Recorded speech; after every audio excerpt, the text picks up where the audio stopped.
بیٹھے ہیں، بزرگ ہیں، نوجوان ہیں، بچے ہیں، تمامی احباب کو دل کی عطا کرم سے خوش آمدید اور السلام علیکم ورحمۃ اللہ وبرکاتہ۔ بس صرف گزارش یہ ہے کہ انشاءاللہ جو بات ہوگی قرآن اور حدیث سے ہوگی۔ جو احباب باہر بیٹھے ہیں یا پیچھے بیٹھے ہیں ان سے گزارش ہے اگر کوئی بیماری نہیں ہے تو تھوڑا قریب تشریف لے رہا ہے۔ بڑی مہربانی، بہت شکریہ، اللہ پاک آپ سب کو جزائے خیر عطا فرمائے۔ میں نے آپ احباب کے سامنے قرآن مجید برہان رشید فرقان حمید میں سے جو آیت مقدسہ تلاوت کرنے کا شرف حاصل کیا ہے، دعا گو ہوں رب الجلال اس کے ضمن میں مجھے حق سچ بیان کرنے کی توفیق نصیب فرمائے اور پھر ہم سب کو اس کے اوپر عمل پیرا ہونے کی ہمت اور توفیق نصیب فرمائے، آمین۔ سامعین و ناظرین، اللہ تعالیٰ قرآن مجید میں ارشاد فرماتے ہیں قل محبوب فرما دیجئے ان کنتم تحبون اللہ، اگر تم چاہتے ہو کہ اللہ تم سے محبت کرے تو فاتبعونی، میری اتباع کرو، یحببکم اللہ، پھر اللہ تم سے محبت کرے گا۔ سبحان اللہ۔ شرط کیا رکھی؟ فاتبعونی، صرف فاتبعونی، اس پر غور کرنا ہے ہم نے۔ اگر ہم چاہتے ہیں کہ ہم اللہ کی قریب ہو جائیں یا اللہ ہم سے محبت کرے تو اس کا ایک ہی ذریعہ ہے، وہ ذریعہ ہے فاتبعونی، کہ میری اتباع کرو۔ میں انشاءاللہ کوشش کروں گا اپنے ٹائم کے اندر ہی، لیکن اگر 5-10 منٹ اوپر چلے بھی جائیں تو آپ احباب سے پردیسی مسافر ہونے کے ناطے پہلی مدد کر دوں، کیونکہ میں بھی کافی دور سے آیا ہوں تو دل یہی ہے کہ جو میں تیاری کر کے آیا ہوں آپ کے سامنے شیئر کروں۔ سامعین و ناظرین حاضرین، اللہ تعالیٰ نے فرمایا قل ان کنتم تحبون اللہ فاتبعونی یحببکم اللہ، اگر تم چاہتے ہو کہ اللہ تم سے محبت کرے تو محبوب آپ فرما دیے فاتبعونی، کہ میری اتباع کرو۔ جب آپ کی اتباع کریں گے یحببکم اللہ، میں رب ان سے محبت کروں گا۔ سبحان اللہ۔ اب سوال یہ پیدا ہوتا ہے کہ ہم نے محبوب کی اتباع کیسے کرتی ہے، محبوب کی اتباع کیسے کرتی ہے؟ یہ صدقوں سے مسئلے مسائل چلتے آ رہے ہیں، یہ چیز کہاں سے ثابت ہے، یہ یہاں سے ثابت ہے، نہیں ہے۔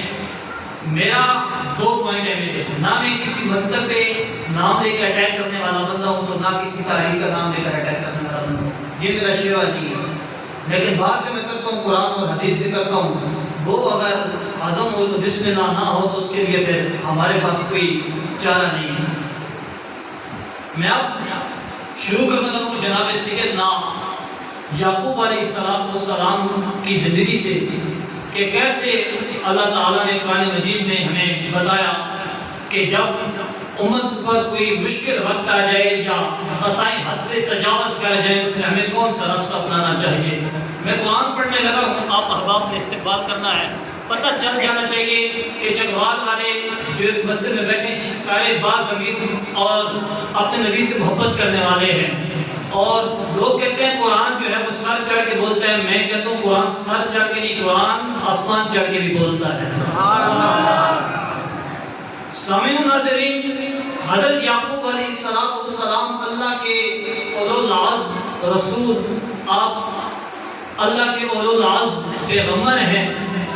اللہ نے آپ کو 12 بیٹے عطا کیے، جن میں سے ایک بیٹے جناب سیدنا یوسف علیہ السلام۔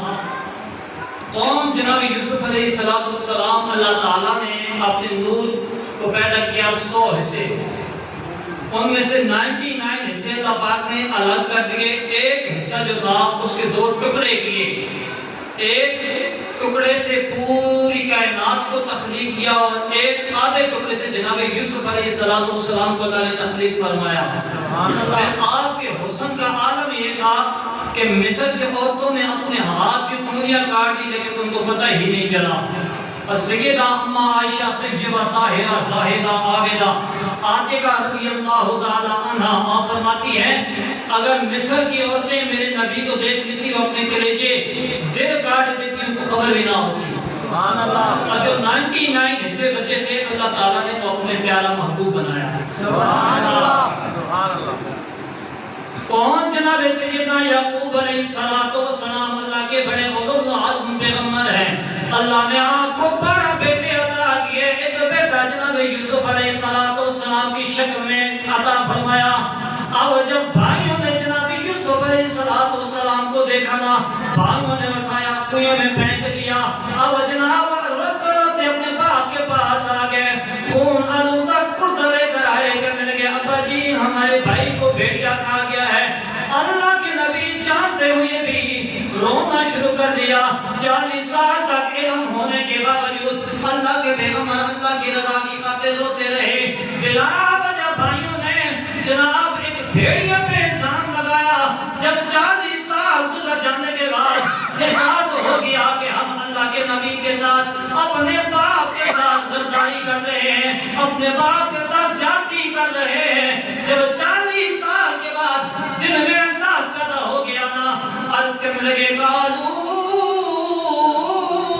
یا ابانا استغفر لنا ذنوبنا انا كنا خاطئین.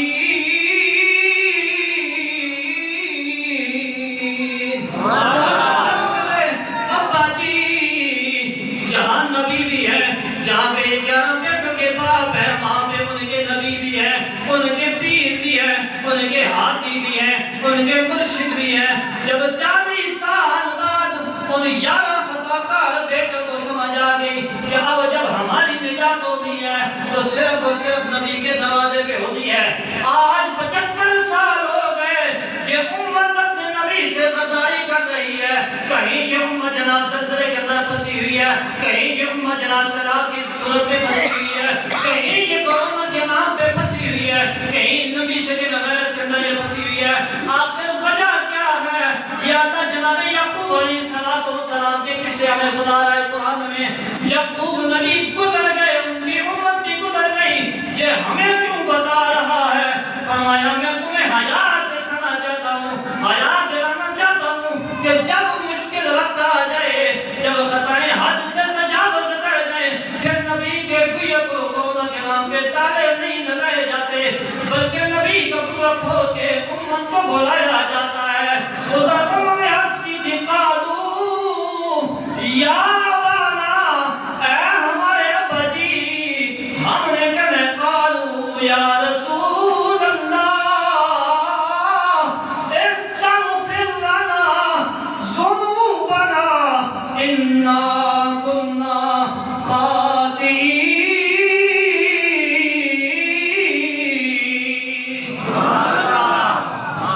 جب ان 11 بیٹوں کو 11 خطاکاروں کو پتہ چل گیا کہ ہم غلطی پر ہیں، ہم خطا پر ہیں، افسوس اس بات کا ہے کہ آج 40 لاکھ غالباً حج کے موقع پر مجمع ہوتا ہے، لیکن احساس ختم ہو گیا ہے، احساس نہیں رہا. اور جناب یوسف علیہ السلام کی یہ قاری صاحب بیٹھے میں جہاں پہ غلط تو مجھے ٹوک سکتے ہیں، مصر کے بازار میں صرف آپ کی قیمت لگی تھی. اللہ نے 7 سال کا مصر میں ڈال دیا تھا. جب 7 سال کا تو ہو چکے نا، لوگوں نے جناب یوسف علیہ السلام کی بارگاہ میں عرض کی آپ تو اللہ کے اولاد نبی ہیں، اللہ کے پیغمبر ہیں، آپ دعا فرمائیں نا اللہ یہ کاسر ختم کر دے. آپ نے فرمایا مجھے وزیر خزانہ بنا دو، سارے مسئلے حل ہو جائیں گے. یار آج تم کرتے ہو دین سیاست کا نام نہیں. میں نے کہا آپ سورہ یوسف کا ترجمہ پڑھ کر تو دیکھو نا، بات صرف یہاں نہیں، جب وہاں پہ خطا کاری 11 بیٹے تھے، اللہ نے ان کا تذکرہ قرآن میں کر کے امت محمدی کو یہ پیغام دیا کہ او امت محمد تم آخری امت بھی ہو، اور میرے جس نبی کی امتی ہو وہ نبی بھی آخری نبی ہے، میرا سب سے لاڈلا نبی ہے. میں جناب یعقوب کا ذکر، اس کی امت کا ذکر کر کے تمہیں حیات دلا رہا ہوں کہ جب کوئی مشکل وقت آ جائے، کوئی اوکھا وقت آ جائے، پھر میرے نبی کے بوئے کو تالے نہیں لگانے بلکہ میرے نبی کے بوئے کی طرف آ جانا ہے. اگر اجازت ہو تو قرآن پڑھ دوں. فرمایا وَلَوْ أَنَّهُمْ إِذْ ظَلَمُوا أَنفُسَهُمْ جَاءُوكَ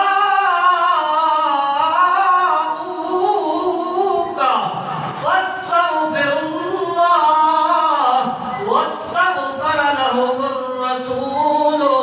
لَوَجَدُوا اللَّهَ تَوَّابًا رَحِيمًا. فرمایا جب اپنے جانب پر ظلم کر بیٹھو پھر آ جاؤ میرے نبی کی بارگاہ میں. اگر میرے نبی نے معاف کر دیا تو میں رب بھی تمہیں معاف کر دوں گا. بے شک تم مجھے بخشنے والا رحم کرنے والا پاؤ گے. لیکن شرط کیا رکھی؟ آ جاؤ میرے نبی کے بھگے پہ. جناب سیدنا موسیٰ علیہ السلام اللہ کے بہت اولو العزم نبی پیغمبر. اللہ تعالیٰ نے آپ کو بڑی شانوں سے نوازا ہے, بہت شانوں سے. میرے ناقص علم کے مطابق آپ توڑ کے مریض کو دم کرتے وہ ٹھیک ہو جاتا. پرندوں کے مٹی کے پرندے بناتے, جناب ان میں پھونک مارتے, پھوڑنا شروع کر دیتے.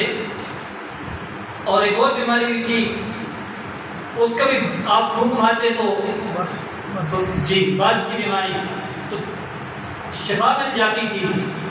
جب حضرت موسیٰ علیہ السلام کے ساتھ آپ کی قوم نے غداری کی نا, پھر اللہ نے اسے قرآن میں کیسے بیان فرمایا؟ فرمایا اعوذ باللہ من الشیطان الرجیم.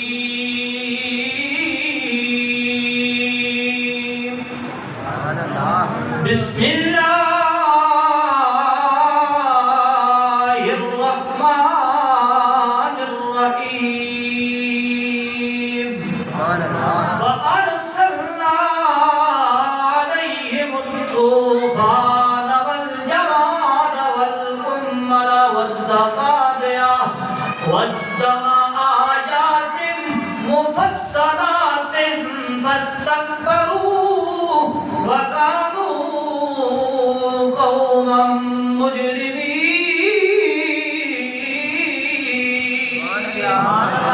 جب قوم موسیٰ نے اللہ کے نبی کے ساتھ مسلسل غداریاں شروع کر دی, اللہ کے نبی کی نافرمانیاں شروع کر دی, ویسے تو اس قوم پر بڑے بڑے عذاب آئے. آج اگر جب میرے اور آپ کے نبی کی رحمت اللہ عالمین کا صدقہ نہ ہوتا نا, آج ہم بھی اسی عذاب کے مستحق تھے. پہلی امتیں گناہ کیا کرتے تھی, ان کے دروازوں پہ لکھ دیا جاتا تھا اس نے رات کو یہ گناہ کیا ہے, اس کے ماتھے پہ لکھ دیا جاتا اس نے یہ گناہ کیا ہے. یہ میرے اور تیرے نبی کی رحمت اللہ عالمین ہے, جس کے صدقے سے ہمارے کالے کو پر اللہ نے پردے ڈالے ہوئے ہیں. آج اگر تیرے اور میرے ہاتھ مولوی صاحب جیم کریم شیخ یہ سفید داڑھیوں والے بزرگ چومتے ہیں, یہ تیرے اور میرے پیچھے پیدل چلتے ہیں, یہ صرف دین کا واسطہ ہے, یہ میرے نبی کی ختم نبوت میرے نبی کی رحمت اللہ عالمین کا صدقہ ہے. اگر اس قوم کو پتہ چل جائے نا کہ تیرے اندر کے حالات اور میرے اندر کے حالات کیا ہیں, ہمیں یہ جوتوں پہ بھی بیٹھانے کے قابل نہ سمجھے. اور جب اس قوم نے جناب موسیٰ علیہ السلام کے ساتھ مسلسل نافرمانیاں کی, اللہ تعالیٰ قرآن میں ارشاد فرماتا ہے فَأَرْسَلْنَا عَلَيْهِمُ الطُّوفَانَ, ہم نے بھیجا ان کے اوپر طوفان, والجراد اور ٹڈیاں, والقمل اور جناب چوہے, والضفادع مینڈکیں, والدم اور خون کا عذاب بھیجا. یہ 5 عذاب کا ذکر کیا. اب میں یہی آیت دوبارہ ترنم میں پڑھنے لگا ہوں. یہ 5 عذاب آپ نے اپنے ذہن میں رکھنے ہیں. اب پھر دیکھنا ہے کہ ہم اپنے نبی کے ساتھ جس طرح کا سلوک کر رہے ہیں, کیا ہم اس عذاب کے مستحق ہیں یا نہیں. فرمایا فَأَرْسَلْنَا عَلَيْهِمُ الطُّوفَانَ وَالْجَرَادَ وَالْقُمَّلَ وَالضَّفَادِعَ وَالدَّمَ آيَاتٍ مُفَصَّلَاتٍ فَاسْتَكْبَرُوا وَكَانُوا قَوْمًا مُجْرِمِينَ. جب اس قوم نے مسلسل جناب سیدنا موسیٰ علیہ السلام کی نافرمانی کرتے کرتے اس حد تک پہنچے, اب ان کو بھی سمجھ آ گئی کہ اب جناب ہماری نجات ہونی ہے تو اللہ کے نبی کی بارگاہ میں جانا پڑے گا. اللہ کا قرآن کہتا ہے وَلَمَّا وَقَعَ عَلَيْهِمُ الرِّجْسُ قَالُوا يَا مُوسَىٰ ادْعُ لَنَا.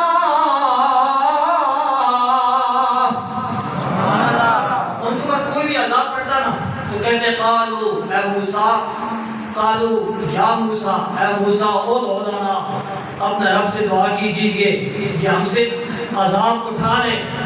جناب سیدنا موسیٰ کلیم اللہ کی بارگاہ میں جب وہ گئے تو اللہ نے جناب موسیٰ کی دعا سے ان سے وہ عذاب اٹھا لیے۔ جو موسیٰ کی دعا پر گناہگاروں کو بخش دے، جو جناب یعقوب علیہ السلام کے دروازے پہ آئے خطا کاروں کو بخش دے، تو پھر فخر موسیٰ اور فخر یعقوب جناب سیدنا محمد عربی مصطفیٰ صلی اللہ علیہ وسلم کی امت اگر سچے دل سے اپنے نبی کی طرف، اپنے نبی کے بھیے کو تھام دے، آ جائے کہ یا رسول اللہ، یا حبیب اللہ، پہلے جو ہو گئی ہو گئی، آج کے بعد نہیں ہوگی، تو پھر یہ میرا وجدان کہتا ہے، میرا یہ یقین کہتا ہے کہ انشاءاللہ آپ کو بھی بیڑا پار ہے اور آپ کی نسل کو بھی بیڑا پار ہے۔ مگر قرآن سے یہ ثابت ہے کہ نجات ملنی ہے تو اللہ کے نبی کے بھیے سے ملنی ہے۔ فرمایا فَاتَّبِعُونِی، میری اتباع کرو۔ محبوب آپ فرما دیں گے میری اتباع کرو۔ پھر جناب یعقوب علیہ السلام کے بیٹوں نے قالوا یا ابانا، اے ہمارے ابا جان، قالوا یا موسیٰ ادعو لنا، اے موسیٰ اپنے رب سے دعا کرو۔ پتہ چلا کہ نجات کا طریقہ واحد ایک ہی ہے اور وہ ہے نبی کا در۔ آج ہم اپنے نبی سے کون سی وفاداریاں نہیں کر رہے، ہر جگہ ہم اپنے نبی کو دھوکہ دے رہے ہیں۔ اب میلاد کا موسم ہے، مجھ سمیت تقریباً ہر بندہ یہ نعرہ لگاتا ہے غلامی رسول میں موت بھی قبول ہے۔ لگاتا ہے کہ نہیں لگاتا؟ میں کسی کا نام لے کے ہٹ کرنے والا بندہ نہیں ہوں، یہ میں آپ کو پہلے بتایا ہے، لیکن جو بات ہے آپ اقرار کریں گے تو بات زیادہ مزے کی ہوگی۔ میرا کام ہے زمین پہ دستک دینا۔ البدایہ بن نہایہ کے مصنف لکھتے ہیں جب امت کے پر کوئی زوال آ جائے پھر علماء کا یہ حق بنتا ہے، امت محمدی کے علماء کا یہ حق بنتا ہے کہ وہ ذکر رسول کو عام کریں۔ اللہ ذکر رسول کی برکت سے وہ عذاب اٹھا لیتا ہے۔ آج گلی کوچے میں ہر گھر میں یہ نعرہ لگتا ہے غلامی رسول میں موت بھی قبول ہے۔ ذرا تھوڑی دیر کے لیے آنکھ بند کر کے سوچیں کہ کیا ہم یہ اپنے نبی سے جھوٹ نہیں بول رہے، یہ رسم نہیں کر رہے؟ آؤ میں بتاتا ہوں غلامی رسول میں موت کیسے قبول کی جاتی ہے۔ کیا بات دور ہے جناب نبی کریم روح الرحیم صلی اللہ علیہ وآلہ وسلم کا۔ میرے کریم روح الرحیم نبی صلی اللہ علیہ وآلہ وسلم اپنے حجرے سے نکلتے ہیں مسجد میں نماز پڑھانے کے لیے، مسجد سے واپس اپنے حجرے میں جاتے ہیں۔ عبدالعزیٰ نامی لڑکا ابھی اسلام قبول نہیں کیا، میرے نبی کا چہرہ آتے وقت دیکھتا تھا، بکریاں چرایا کرتا تھا۔ میرے نبی جب واپس کرتے آپ کی مہر نبوت کو دیکھا کرتا تھا، عاشق ہو گیا۔ کچھ دن گزرے، سال گزرے، مہینے گزرے، وقت گزرتا چلا گیا، اب یہ نبی کا عاشق ہو گیا۔ ایک دن جا کے کہنے لگا چچا دیکھنا میں بڑے عرصے سے اس انتظار میں تھا کہ کب وہ دن آ جائے جس سے تو میرے نبی کا کلمہ پڑھ لے، تو محمد عربی کا کلمہ پڑھ لے، میرا رستہ بھی صاف ہو جائے۔ چچے نے جب بات سنے کہنے لگا او عبدالعزیٰ تو جانتا ہے جس شخص کا نام تو لے رہا ہے، نعوذ باللہ والعیاذ باللہ، وہ شخص کہنے لگا تو جانتا ہے وہ میرا جاتی دشمن ہے، میں اس کا کلمہ نہیں پڑھتا۔ وہ بچہ کہنے لگا چچا جی نہیں پڑھتے تو نہ پڑھے نا، مجھے اجازت دے میں اس نبی کا محمد کا کلمہ پڑھنے مدینے جانا چاہتا ہوں۔ جناب عبدالعزیٰ کی یہ الفاظ کہنے تھے، باپ چچا کہنے لگا دیکھ تیرا باپ فوت ہو گیا تھا، تیری ماں میری گودی میں ڈال کے چلی گئی تھی، اس نے دوسری شادی کر لی، اپنا گھر بسا لیا، تیرے تن پہ جو کپڑے ہیں یہ کپڑے بھی میرے ہیں، تیرے پاؤں میں جوتے ہیں یہ بھی میرے ہیں، تیرے پاس جتنی بکریاں جتنی مال و دولت ہے یہ ساری میں نے تمہیں دی ہے۔ وہ جناب عبدالعزیٰ کہنے لگے چچا یہ کپڑے بھی تو رکھ لے، بکریاں بھی تو رکھ لے، یہ جوتے بھی تو رکھ لے، بس مجھے اجازت دے دے۔ چچے نے کپڑے بھی دے لیے، جوتے بھی دے لیے، حتیٰ کہ جسم کے اوپر اب جناب سطح ڈھانپنے کی بھی کوئی چیز نہ باقی بچی. جب نبی کے نام پہ سب کچھ چاچے نے لے لیا، دل میں خیال آیا کہ یار ماں تو ماں ہوتی ہے نا، آج اسی ماں کے بوئے پہ جاتا ہوں، شاید وہ ماں میری مدد کر دے. جا کے دستک دی اندر سے آواز ہے من دقل حاضر الباب، اور دروازے پہ آنے والے کون ہیں؟ رو کے عرض کرتے ہیں اماں جی میں تیرا بیٹا عبدالعزیٰ آیا ہاں، دیکھنا جو میرا حق تھا دو نہیں دینا، تو نے نہیں دی، چلو کوئی بات نہیں میں بخش دیتا ہوں. ماں جی تو نے اپنے چھاتی سے مجھے دودھ نہیں پلایا، نہیں پلایا کوئی بات نہیں، نہیں پلایا میں بخش دیتا ہوں، مگر آج میرا بیٹا عبدالعزیٰ اس حال میں آ جائے کہ اس کے پاس سطح ڈھانپنے کی بھی کوئی چیز نہیں ہے. آج میں محمد عربی کی غلامی میں کلمہ پڑھنے کے لیے جا رہا ہوں، آج مہربانی کرنا مجھے ایک چادر دے دے میں اپنا جسم ڈھانپ لوں. ماں آخر ماں ہوتی ہے، ماں نے چادر دی، عبدالعزیٰ نے چادر لپیٹی. اب جناب مکہ سے چلے مدینے کی طرف، راستے میں مسافر ملے، ایک کافلہ ملا، وہ کہنے لگے کہ جناب عبدالعزیٰ کدھر جا رہے ہو؟ اللہ نے تمہیں اتنی بکریاں دی تھی، اتنا مال و دولت دیا تھا، اتنے اعلیٰ لباس پہنا کرتے تھے. عبدالعزیٰ نے کہا کہ وہ سب یار کے نام پہ دے کے جا رہا ہوں. اب لوگوں نے کہا عبدالعزیٰ دیکھ جس نبی کے پاس تو جا رہا ہے نا وہ مسلمانوں کا بڑا خاص نبی ہے، اللہ کا آخری نبی، مسلمان اس کو مانتے ہیں. تیری عزت تب بنے گی جب تو اچھے لباس میں جائے گا. کسی عاشق نے جب یہ کسی منظر کو دیکھا نا، عبدالعزیٰ کے دل میں خیال آیا بات تو لوگوں کے ٹھیک ہے، میں جا رہا ہوں، میں کچھ کما لوں، اپنے کپڑے خرید لوں.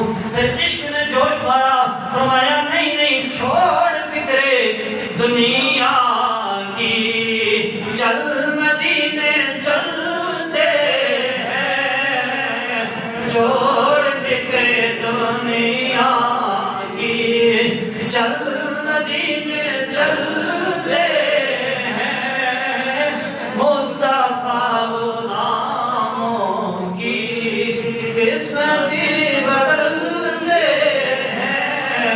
عبدالعزیٰ کہنے لگے نہیں نہیں میں نے جانا ہے. اب جب سرکار کی بارگاہ میں پہنچے نا، نماز کا وقت ہو چکا تھا.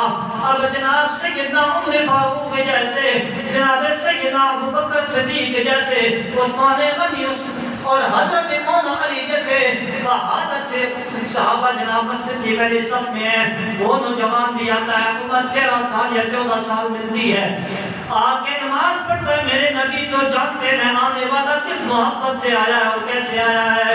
میرے نبی نے سلام پھیرا، پوچھا او نوجوان چہرہ نیا نیا نظر آ رہا ہے، پہچانا نہیں. حالانکہ میرے نبی جانتے تھے لیکن یہ تعلیم امت کے لیے بتایا. مجھے عرض کرنے لگا یا رسول اللہ یا حبیب اللہ آپ کا دیوانہ ہوں، عبدالعزیٰ میرا نام ہے، آپ کی غلامی میں اپنے آپ کو پیش کر چکا ہوں. یا رسول اللہ باپ فوت ہو گیا تھا، ماں چھوڑ کر چلی گئی تھی، چچا نے کپڑے تک لے لیے، سب کچھ لے لیا، سب آپ کے نام پہ آپ کی محبت میں دے کر آ گیا ہوں. میرے نبی نے فرمایا عبدالعزیٰ پھر سن، تو نے جو اتنی قربانیاں دی ہیں، جا آج میں محمد تیرا نام عبدالعزیٰ سے عبداللہ رکھ رہا ہوں. فرمایا جا عبدالعزیٰ آج کے بعد تیرا نام بت کے نام پہ نہیں ہوگا بلکہ تیرا نام آج کے بعد عبداللہ ہوگا. اور سیدنا عمر فاروق کے بارے میں آپ نے سنا ہوگا کہ بڑے جلال والے جو ہے نا صحابی تھے. آج بھی اگر کوئی بچہ ڈرتا ہو، یہ نسخہ دے رہا ہوں، کوئی بچہ ڈرتا ہو چاہے وہ بڑا ہو چھوٹا ہو، اس کے سینے میں وضو کر کے یا عمر رضی اللہ عنہ شہادت والی انگلی سے لکھ لیں میں ممبر رسول پہ دعویٰ کر رہا ہوں اگر دل میں کھوٹ نہ ہوا نا جناب عمر کا، آپ کا کام لکھنا اس کی 7 نسلوں میں سے کوئی بھی بچہ ڈرنے والا پیدا نہیں ہوگا. صرف دل میں کھوٹ اور بغض نہ ہو، صرف انگلی کے ساتھ وضو کر کے یا عمر بچے کے سینے پہ لکھ کر تو دیکھیں. حالات نہ بدلے تو پھر مجھے کہنا. اب جناب عبداللہ نے جن کا نام پڑھے عبداللہ عبدالعزیٰ تھا، کلمہ پڑھا، نماز کے بعد اللہ کا قرآن اٹھایا، تلاوت شروع کرنے لگے. یا ایھا الذین آمنوا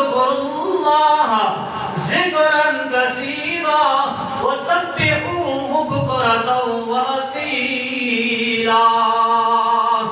جناب عمر نے عرض کی یا رسول اللہ یا حبیب اللہ، یہ آدمی جو ہے بڑی اونچی آواز میں قرآن پڑھتا ہے، یہ آپ کا غلام بڑی اونچی آواز میں قرآن پڑھتا ہے، ہماری عبادت میں خلل ہوتی ہے.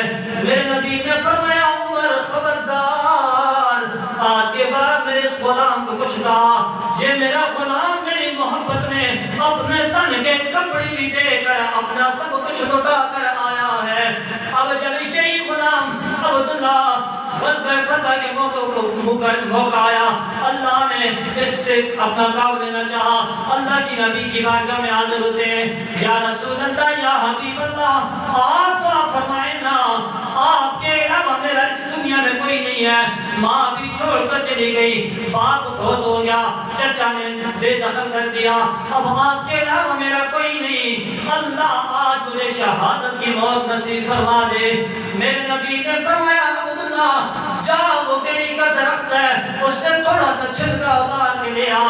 جب عبداللہ نے آپ کے حکم کے اوپر وہ چھلکا لایا، میرے نبی نے وہ چھلکا جناب عبداللہ کے بازو کے اوپر باندھ کر اپنے گورے گورے ہاتھ اٹھائے، عرض کی مولا میں بھی راضی ہوں، عبداللہ سے تو بھی راضی ہو جا، اور میں تجھے گواہ بنا کر کہتا ہوں کفار کی تلواریں عبداللہ کے خون کے اوپر حرام ہے. جناب عبداللہ نے رو کر عرض کی یا رسول اللہ یا حبیب اللہ، میں نے شہادت کی دعا کے لیے کہا تھا، آپ نے دعا کچھ اور مانگ لی. میرے نبی نے فرمایا عبداللہ نہیں نہیں، تو جس محبت سے آیا ہے نا، اب میرا دل نہیں کرتا کفار کی تلواریں تیرے ٹکڑے ٹکڑے کریں، یا ان کی تلواروں سے تیرا خون بہہ جائے. عبداللہ جا، میں محمد تیرا نبی ہونے کے ناطے تجھے یہ خوشخبری سناتا ہوں، جب سے کچھ دن پہلے، کچھ عرصہ پہلے، کچھ لمحے پہلے اللہ کی طرف سے تو بخار میں مبتلا ہوگا، اور اسی بخار میں تجھے اللہ کے پاس جانا ہوگا. بخار کی حالت میں تو اللہ کو پیارا ہو جائے گا. عبداللہ تو بخار سے مرے گا مگر اللہ تجھے رتبہ شہادت کا دے گا.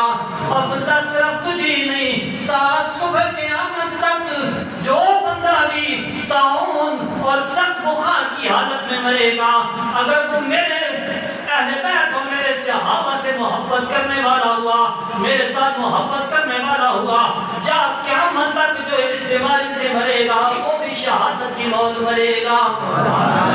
جب یہی جناب عبداللہ بیمار ہوتے ہیں، صحابہ نے کہا او یار جب نہ تجھے کسی حکیم کے پاس لے چلے. آپ نے فرمایا نہیں نہیں، میرے نبی نے جو مجھے بتایا تھا کہ تو بیماری کی وجہ سے مرے گا. پھر کسی عاشق نے شوقی کو یوں ترجمہ کیا کہ ٹونے دے دوائیاں میرے یار رہن دے، آقا دے بیمارانوں بیمار رہن دے. ایک دفعہ سب مل کے پڑھ لیجئے، ٹونے دے دوائیاں میرے یار رہن دے، آقا دے بیمارانوں بیمار رہن دے. اور سونیا میں منگدا نہیں زمانے دیا تاجداریاں، بس اپنے بوہے دا چوکیدار رہن دے، بس اپنے بوہے دا چوکیدار رہن دے، آقا دے بیمارانوں بیمار رہن دے. یہ میرے نبی کے ساتھ عشق تھا. یہ صحابہ نے ہمیں سکھایا کہ اپنے نبی سے محبت کیسے کرنی ہے.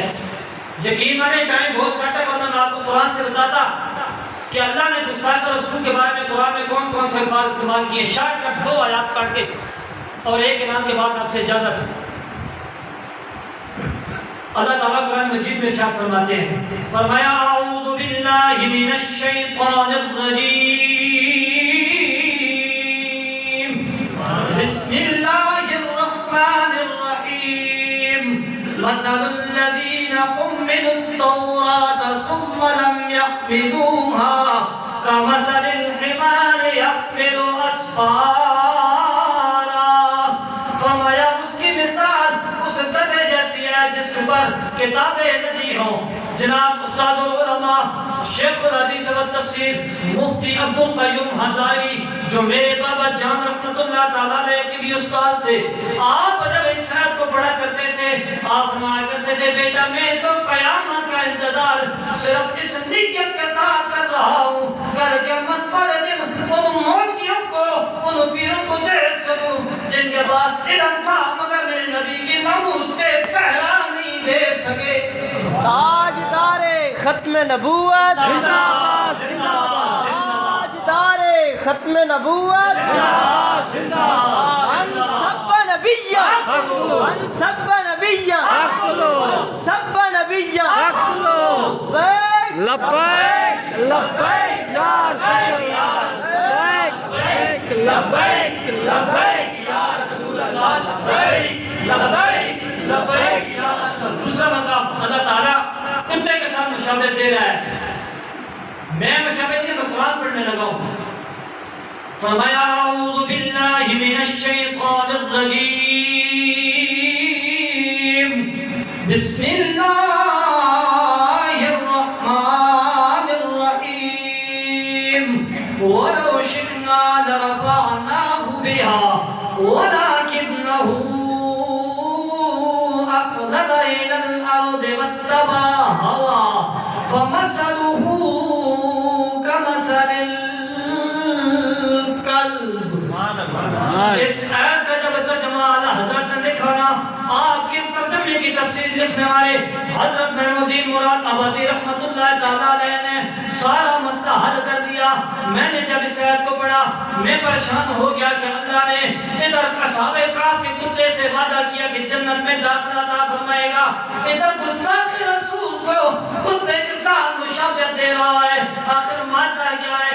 میں نے جب محمودین مراد آبادی رحمت اللہ تعالیٰ علیہ کی تفسیر کو پڑھا آپ اس آیت کے ضمن میں لکھتے ہیں اللہ نے گستاخ رسول کو کتے کے ساتھ مشابہت اس لیے دی ہے کہ کتا جب الٹی کرتا ہے واپس اسی کو خود ہی چاٹ لیتا ہے. گویا گستاخ جب بھی منہ سے کوئی پکتا ہے نا اب اس کی معافی نہیں ہوگی. اپنے گستاخ کو معاف کیا جا سکتا ہے، اپنے برادری کے گستاخ کو اپنے والدین کے گستاخ کو معاف کیا جا سکتا ہے، مگر میرے نبی کے گستاخ کی ایک کی سزا ہے من سب نبیا فاقتلوہ. اور میں ایک شعر پڑھ کر اجازت چاہنے لگا ہوں. ویسے تمہیں ہوں امن کا قائل وقت آنے پہ طوفان بن جاؤں گا. اب میں سب کو شامل کرنے لگا ہوں. پڑھنے سے کہ ہاتھ کھڑا کر دیں تاکہ کل قیامت والا دن یہ ہاتھ دبائے دیں یا رسول اللہ ایک مسجد میں بیٹھ کے جمعے کی سما پہ ان ہاتھوں نے وعدہ کیا تھا کہ اپنے نبی کی عزت حفاظت کریں گے. وقت آنے پہ ہم ہاتھ سب کے کھڑے ہونے چاہیے. وقت آنے پہ ہم طوفان بن جائیں گے. کر اٹھی میرے نبی پہ انگلی کر اٹھی میرے نبی پہ انگلی ارے قدم چھوڑ کے تلوار بن جائیں گے. لبیک لبیک الجہاد الجہاد لبیک لبیک الجہاد الجہاد لبیک لبیک لبیک الجہاد الجہاد لبیک الجہاد الجہاد لبیک الجہاد. تاجدار ختم نبوت زندہ باد زندہ باد. میں انتہائی مشکور ہوں جناب عزت امام قبلہ قاری محمد زبیر صاحب اور حافظ محمد حسیب بھائی کا جنہوں نے بندہ نجیز کو اس قابل سمجھا. میں تو ایسے لوگوں کو سامنے بٹھا کر اپنے آپ کو شاگرد کی حیثیت ان کے سامنے نہیں سمجھتا، لیکن جو حکم ہوا تھا حکم کی تعمیل کرتے ہوئے حاضری دی ہے. دعا گو ہوں کہ جو کچھ بیان کیا اللہ پاک ہم سب کے لیے ذریعہ نجات بنائے. اور یہ کیونکہ قاری صاحب کے ساتھ میری شاید پہلی ملاقات ہے تو ان کے حکم میں ادھر بیٹھوں. اب میری گزارش کیونکہ یہ بڑے ہیں حکم نہیں کر سکتا، عرض ہے جماعت بھی یہی کروائیں گے اور خطبہ بھی یہی دیں گے. اور ایک اعلان سماعت فرما ہے 16 اکتوبر بروز اتوار بعد از نماز عشاء دلہا کے مقام کے اوپر تاجدار ختم نبوت کانفرنس ہو رہی ہے جس کے اندر خصوصی آمد خصوصی خطاب از سے امیر المجاہدین صاحبزادہ والا شان حافظ محمد انس رضوی صاحب تشریف لا رہے ہیں، اور یہ آپ چکوال والوں کو ان کی آمد سے پہلے، کیونکہ میرا بھی تعلق اٹک سے ہے، تو میں اٹک کی طرف سے آپ کو سلوک پیش کرتا ہوں کہ اتنے عظیم گاؤں میں جہاں پہ بہت سارے غازی پیدا ہوئے، پھر اس گاؤں سے تعلق رکھنے والے امیر المجاہدین کا خون یہاں آ رہا ہے، آپ کو مبارکباد بھی دیتا ہوں اور آپ سے التماس بھی کرتا ہوں، گزارش بھی کرتا ہوں، عرض بھی کرتا ہوں کہ آپ اس روحانی وجدانی محفل میں ضرور شرکت کریں، تاکہ ختم نبوت جیسا حساس مسئلہ مجھے اور آپ کو سمجھ آ سکے۔ اور ختم نبوت ایک ایسا مسئلہ ہے کہ امام اعظم ابو حنیفہ جن کا نام نعمان بن ثابت ہے، جن کو فالو کر کے نماز پڑھا کرتے ہیں، آپ کے دور کے اندر ایک بدبخت شخص نے نبوت کا دعویٰ کر دیا، لوگوں نے اسے پکڑا، اسے کہا میں گواہی اس پر دلیل دیتا ہوں، آپ نے فرمایا جو بندہ سے دلیل دے گا وہ بھی کافر ہو جائے گا۔ اتنا حساس مسئلہ ہے، تو جو مرضی آپ کی پارٹی ہو، جو مرضی آپ کی جماعت ہو، جو مرضی آپ کا مسلک ہو، مسلک کو سر پہ رکھ کے کلمہ تو ہم نے نبی کا پڑھا ہے، کسی سیاسی کا کلمہ تو کسی نے نہیں پڑھا، سب نے نبی کا کلمہ پڑھا ہے۔ پھر اس نبی کی ذات کی خاطر میدان عمل میں آئیں، جہاں پہ بھی ختم نبوت کانفرنس ہو ضرور وہاں پہ آیا کریں۔ ایک حدیث شریف حضرت میرے نبی نے فرمایا، اے میری امت بن سکو تو 4 بننا، 5واں نہ بننا ورنہ ہلاک ہو جاؤ گے۔ کیا بن سکو تو میری شریعت کے عالم بننا، اگر نہیں بن سکتے تو پھر ایسا کرنا کہ میری شریعت کے عالم کی قدموں میں بیٹھنے والا طالب علم بن جانا۔ پھر یہ بھی نہ کر سکو پھر ایسا کرنا کہ میرے علماء کے سننے والا بن جانا، اور اگر یہ بھی نہ کر سکو پھر جہاں بھی رہنا میری امت کے علماء سے محبت کرنا، 5واں نہ بننا ورنہ ہلاک ہو جاؤ گے۔ اب اس حدیث کو لازمی نہیں کہ ہر بندہ جائے، جو جا سکتا ہے وہ جائے، جو نہیں جا سکتا اس کا دل کم سے کم ہونا چاہیے، تاکہ گنبد خضرا کے وکیل جب آئے نا نوٹ کرے نا کہ میرا کون سا دیوانہ آیا ہے، پھر وہ میرا نبی تو دل تو جو نا وہ جانتا ہے حالات بھی، میرا نبی جانتا ہوگا کہ جناب چکوال کے فلاں گاؤں سے فلاں بندہ نہیں آ سکتا، اس کی یہ مجبوری تھی، چلو نہیں آ سکا لیکن میری ختم نبوت پر دل دھڑکتا ہے۔ دعا ہے اللہ پاک ہمیں اپنی نبی کی ناموس کی صحیح معنوں کے اندر پہرہ داری کرنے کی توفیق نصیب فرمائے۔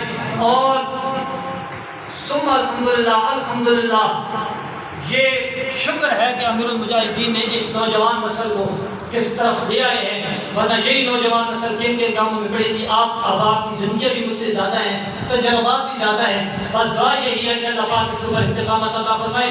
وآخر دعوانا ان الحمدللہ رب العالمین۔